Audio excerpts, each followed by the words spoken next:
കോഴിക്കോട് കല്ലായി ടൗണിൽ കോഴിക്കോടിൻ്റെ സ്വന്തം കലാകാരന്മാരിൽ ഒരാളായ ദിലീപ് ബാലൻ്റെ സ്റ്റുഡിയോ ആണിത്. ഒരു സൗഹൃദ സന്ദർശനത്തിനായി വന്നതായിരുന്നു. അദ്ദേഹവുമായി സംസാരിച്ചിരുന്നപ്പോൾ സമയം പോയത് അറിഞ്ഞതേയില്ല. അവിടെ നടന്ന സംഭാഷണങ്ങളിൽ ചിലതാണ് ഈ വീഡിയോ. ദിലീപേട്ടാ, എത്ര കാലമായി ചിത്രകല ചെയ്യാൻ തുടങ്ങിയിട്ട്? ഞാൻ എൻ്റെ ഓർമ്മയുള്ളത് ഞാൻ 5ാം ക്ലാസ് മുതലാണ് ഞാൻ ചിത്രങ്ങളിൽ എൻ്റെ അച്ഛനും അമ്മയും അറിയുന്നത്. ഞാൻ ചിത്രങ്ങൾ വരയ്ക്കുന്നതും അളവെഴുതുന്നതൊക്കെ 5ാം ക്ലാസ് മുതലാണ് ഒരു ആക്റ്റീവായി ചെയ്യാൻ തുടങ്ങിയത്.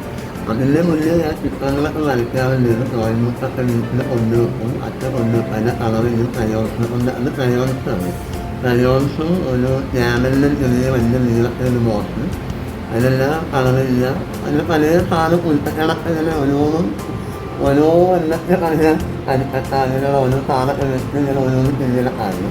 പിന്നെ 5ാം ക്ലാസ് മുതലാണ് ഞാൻ സ്കൂളിൽ പഠിക്കുമ്പോഴാണ് ഡ്രോയിങ് ടീച്ചർ എൻ്റെ ഉള്ളിലൊരു കലാകാരൻ ഉണ്ടെന്ന് അറിയപ്പെടുന്നു. ദിലീപേട്ടാ, ഇപ്പം നമ്മളെ കേരളത്തിലെ ഒരു ചിത്രകാരനായിട്ടൊക്കെ ജീവിക്കുക എന്ന് പറയുന്നത് ശരിക്കും ഭയങ്കര ചാലഞ്ചിങ് ആയിട്ടുള്ളൊരു കാര്യമല്ലേ? അപ്പോൾ ദിലീപേട്ട എത്ര കാലമായി ഈ മേഖലയിൽ? എന്താണ് കാരണം ഇങ്ങനെ ഒരു ഈ മേഖല തിരഞ്ഞെടുക്കാൻ? ഇപ്പം നമ്മൾ ഓരോ വ്യക്തികൾ ജനിക്കുന്ന സമയത്തും അവർക്ക് പാരമ്പര്യമായിട്ട് ഒരു കലാവാസന അവരുടെ ഉള്ളിൽ കുറഞ്ഞെടുക്കും. അത് പാരൻസ് എൻ്റെ ഉള്ളിലുള്ള കലാവാസന കണ്ടതുകൊണ്ടായിരിക്കാം ഞാൻ അനക്ക് വേണ്ടിയിട്ട് ജീവിതം സമർപ്പിക്കാൻ എന്നുള്ളൊരു തോന്നൽ എൻ്റെ ഉള്ളിൽ ഒരു 8ാം ക്ലാസ് മുതൽ ഇങ്ങനെ കുറഞ്ഞു പോകുന്നത്. എൻ്റെ അച്ഛൻ ഒരു കലാകാരനാണ്. അച്ഛൻ നമ്മൾ വിശാലമായ ഫാമിലിയാണ്. അപ്പോൾ അച്ഛനൊക്കെ പറഞ്ഞാൽ ഇന്ത്യൻ ഡെക്കറേഷൻ്റെ വർക്കാണ്. ഈ കോഴിക്കോട് എന്ന് പറഞ്ഞ ഈ വലിയ മഹാനഗരത്തിൽ അച്ഛൻ തൊടാത്ത ഫർണിച്ചറുകളില്ല. ഇന്ത്യൻ ഡെക്കറേഷൻ ഷോറൂമിൻ്റെ വർക്കെല്ലാം ഈ കമ്മത്തിലെന്ന് പറഞ്ഞിട്ടുള്ള ഒരുവിധം ജ്വല്ലറികളെല്ലാം എൻ്റെ അച്ഛൻ്റെ കൈകളിലൂടെ പോയിട്ടുള്ളതാണ്. അപ്പം അച്ഛൻ്റെ സ്വന്തം നാട് പൊന്നാനിയാണ്. പക്ഷെ ഞാനും എൻ്റെ ചേട്ടനും അനിയത്തിയെല്ലാം കോഴിക്കോടാണ് ജനിച്ചത്. അപ്പം നമ്മുടെ നാട് കോഴിക്കോടാണ്. അച്ഛനും അമ്മയും അച്ഛൻ പൊന്നാനി, അമ്മ ഗുരുവായൂരാണ്. അപ്പം എൻ്റെ ഉള്ളിലൊരു കലാവാസന ജനിക്കാൻ കാരണം എൻ്റെ മാതാപിതാക്കൾ തന്നെയായിരിക്കും. എന്നുവെച്ചാൽ അച്ഛനൊരു കലാകാരനാണ്. പിന്നെ അമ്മയും ഒരു നല്ലൊരു കലയെ സ്നേഹിക്കുന്ന ഒരു അമ്മയാണ്.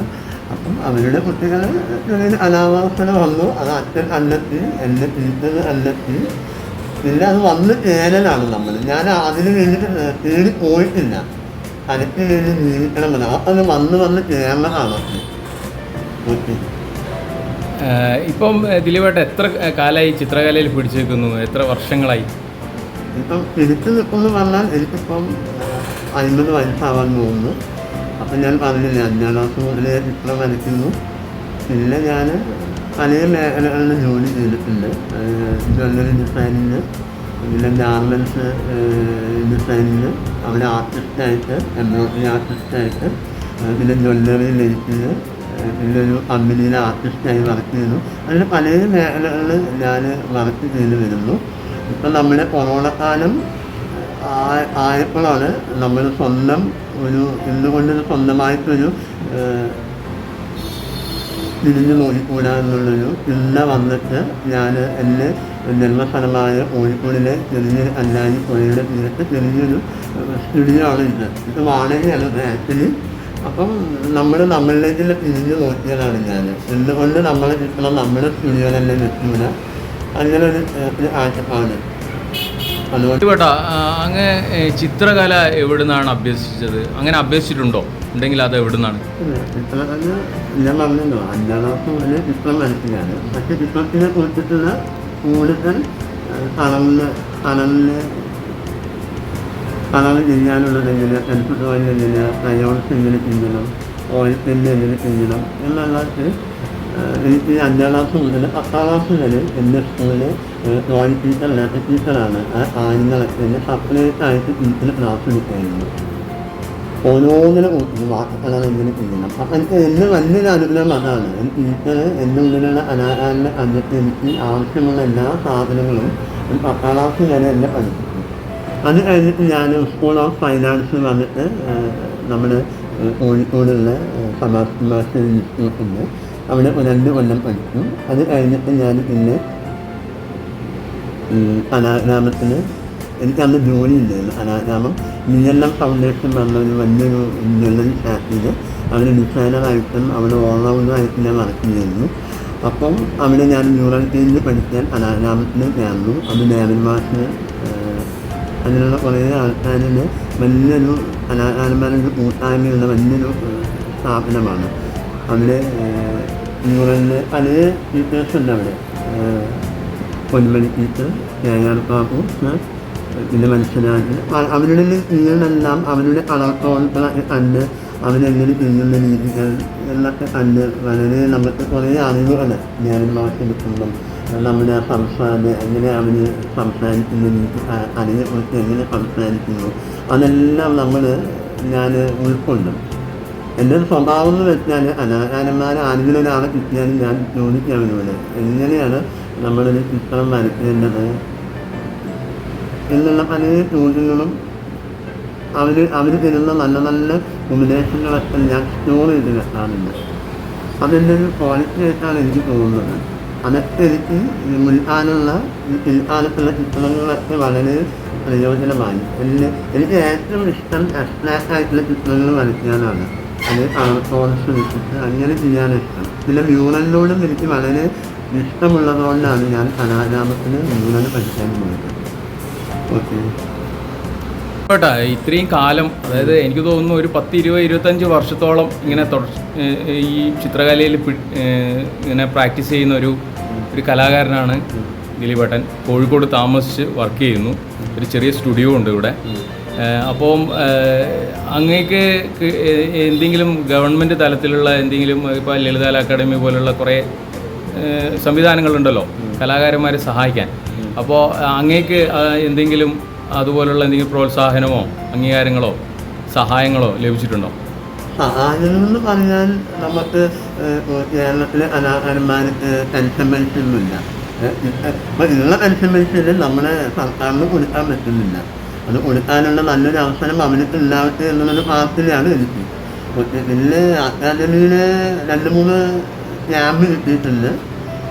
പിന്നെ ഒരു ഗ്രൂപ്പ് എക്സിബിഷൻ കിട്ടിയിട്ടുണ്ട്. പിന്നെ അവരുടെ പ്രോഗ്രാമിലൊക്കെ എന്നെ ക്ഷണിക്കാറുണ്ട്.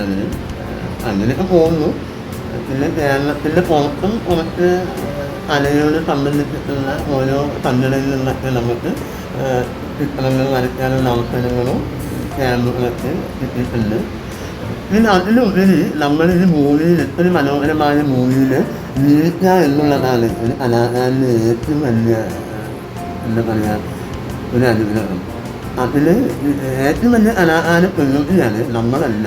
പ്രകൃതിയിലെ ഓരോ ചലനങ്ങളും ഓരോ സമയം ഇങ്ങനെ മാറി മാറി കൊണ്ട് 24 hours കളർ ചേഞ്ചാണ്. അത്രത്തോളം വലിയൊരു കലാകാരൻ ആവാൻ നമ്മുടെ മനുഷ്യ ജന്മത്തിന് കഴിയില്ല. അപ്പോൾ പ്രകൃതിയാണ് ഏറ്റവും വലിയ കലാകാരൻ. ഇപ്പം അങ്ങ് ഇത്രയും കാര്യങ്ങൾ പറഞ്ഞു, വളരെ രസകരമായിരുന്നു. ഇനിയുള്ള ജീവിതവും ഈ ചിത്രകലയ്ക്ക് വേണ്ടി തന്നെ സമർപ്പിച്ചതാണോ? ഇനിയുള്ള ജീവിതം എങ്ങനെയുള്ളതാണ് അങ്ങയുടെ ജീവിതം എന്ന് പറഞ്ഞാൽ അടുത്ത നിമിഷം നമ്മുടെ കയ്യിലേ അല്ല, ഈ നിമിഷം മാത്രമേ നമ്മുടെ കയ്യിലുള്ളൂ. അപ്പം നമ്മൾ ആക്ച്വലി നമ്മൾ ഓരോ വ്യക്തികളും ചിന്തിക്കുന്നത് നമ്മൾ പ്രസൻ്റായിട്ടിരിക്കുക എന്നുള്ളതാണ്. നമ്മൾ ചെയ്യേണ്ട കാര്യങ്ങൾ മാറ്റി വെക്കുന്നത്, അത് അപ്പം തന്നെ പ്രസൻ്റായി ചെയ്യുക എന്നുള്ളതാണ്. ഇപ്പം ഇന്നൊരു ചിത്രം വരയ്ക്കണമെന്ന് വിചാരിച്ചാൽ ഇന്ന് തന്നെ ചെയ്തോളണം, നാളത്തേക്ക് വെക്കരുത്. നാളത്തെ സമയം നമ്മുടെ കയ്യിലേ അല്ല. ഓക്കെ, മനോഹരമായിട്ട് ഞാൻ തന്നെയാണ് ചിത്രങ്ങളും എൻ്റെ സ്റ്റുഡൻസും എൻ്റെ കുറേ ഫ്രണ്ട്സുകളും പിന്നെ കലാകാരന്മാരായിട്ടുള്ള കുറേ കൂട്ടുകാരും അവരൊക്കെ ആയിട്ട് ജീവിതം അതിനെ മുന്നോട്ട് പോകട്ടെ എന്നാണ് പ്രാർത്ഥന. പക്ഷെ പ്രകൃതി നമ്മളെ സമ്മതിക്കുമോ എന്ന് എനിക്കറിയത്തില്ല. ദിലീപേട്ടാ, അങ്ങയുടെ ഈ ജീവിത എക്സ്പീരിയൻസ് വെച്ചിട്ട് ഇനി വരാൻ പോകുന്ന പുതിയ തലമുറയ്ക്ക്, അതായത് ചിത്രകാരന്മാരായി വരാൻ പോകുന്ന പുതിയ തലമുറയ്ക്ക് അങ്ങ് എന്ത് സന്ദേശമാണ് കൊടുക്കാൻ ഉദ്ദേശിക്കുന്നത്? അത് എന്താണ് അവരോട് പറയാനുള്ളത്? സന്ദേശം എന്ന് പറഞ്ഞാൽ ആക്ച്വലി അതിനൊരു വലിയൊരു വേണിച്ച് പറഞ്ഞ സമർപ്പണമാണ് ഏറ്റവും വലിയ ഇത്. ഒരു സമർപ്പണമുള്ള ഒരു കലാകാരന് മാത്രമേ അവരുടെ കലാസൃഷ്ടിയെ മനോഹരമായി കൊണ്ടുപോകാൻ പറ്റുള്ളൂ. പക്ഷേ നമ്മൾ പറഞ്ഞു തിരക്ക് പിടിച്ച സമയമില്ലാതെ പറയും. പക്ഷേ ഞാൻ അന്ന് കുട്ടിക്കാലത്തുള്ള 24 മണിക്കൂറല്ല, ഇന്നും മനസ്സാകുമ്പോഴും 24 മണിക്കൂർ നമ്മളാണ് തിരക്കാവുന്നത്. തീർച്ചയായും ഒരു തിരക്കില്ല, അത് ഒരേ ലൊക്കേഷനിലാണ്. അപ്പോൾ നമ്മൾ സമർപ്പണത്തിന് വേണം ഒരു കലാകാരൻ ജീവിക്കാൻ. ഇപ്പം ഇന്ന് അറിയപ്പെടുന്ന പല കലാകാരന്മാരെല്ലാം സമർപ്പണമുള്ളതുകൊണ്ട് മാത്രമാണ് മുന്നേറുന്നത്. ഓക്കെ, അപ്പം സമർപ്പണമാണ് ഏറ്റവും വലിയ മനുഷ്യന് വേണ്ട വലിയൊരു ക്വാളിറ്റി. അതില്ലെങ്കിൽ ഒരു കലാകാരനാവില്ല എന്നാണ്. മറ്റൊന്നെന്തായാലും ഒരു മുഴച്ചിരിക്കും. ഓക്കെ, ഞാൻ വേറൊരു കാര്യം കൂടി ചോദിക്കട്ടെ. അതായത് ദിലീപേട്ടൻ ഒരു ചിത്രകാരൻ എന്ന നിലയിൽ സംതൃപ്തനാണോ? അതായത് ജീവിതത്തിൽ സംതൃപ്തനാണോ? അതെ, സംതൃപ്തനാണ്. ഞാൻ വളരെ ഹാപ്പിയാണ്. എന്തുകൊണ്ടെന്നാൽ എനിക്ക് ആഗ്രഹങ്ങളില്ലാത്തതുകൊണ്ടായിരിക്കും സന്തോഷം വരുന്നത്. നമ്മൾ ഓരോന്നും ആഗ്രഹിക്കുമ്പോൾ നമ്മൾ കിട്ടാതെയാകുമ്പോൾ അത് നിരാശപ്പില്ല. അപ്പം നമ്മൾ ഈ ഭൂമിയിൽ ഇരിക്കുന്നത് എല്ലാം നിറഞ്ഞ ഒരു മനോഹരമായ ഭൂമിയിലാണ്. ഇതെല്ലാം നശിപ്പിക്കുന്ന മനുഷ്യൻ തന്നെയാണ്. അത് നശിപ്പിക്കാതിരുന്നാൽ നമുക്ക് സന്തോഷം തന്നെ ഉണ്ടാകുള്ളൂ. പിന്നെ ചിത്രം വരയ്ക്കുന്ന ഒരു കഴിവിന് കലാകാരെന്ന് പറഞ്ഞത് വളരെ ഹാപ്പി ഉള്ളൊരു സംഭവമാണ്. നമ്മൾ എത്ര ആൾക്കാരെ കാണുന്നു, ഈ കല പൂർവ്വജന്മമായി കിട്ടുന്നത് ഒരു വലിയൊരു സുഹൃത്തമാണ് എന്ന് ചിന്തിക്കുന്ന ഒരാളാണ് ഞാൻ. അപ്പോൾ ഓരോ കലാകാരനും സന്തോഷം നിറഞ്ഞവനായിരിക്കും. പക്ഷെ അവൻ്റെ ആഗ്രഹങ്ങൾ കാരണം അവന് നിരാശപ്പെടാനൊക്കെ കാണുന്നുണ്ട്. അപ്പം നമ്മൾ ഹാപ്പിനെസ് ആയി പോയാൽ മതി. ഓക്കെ, അതാണ്.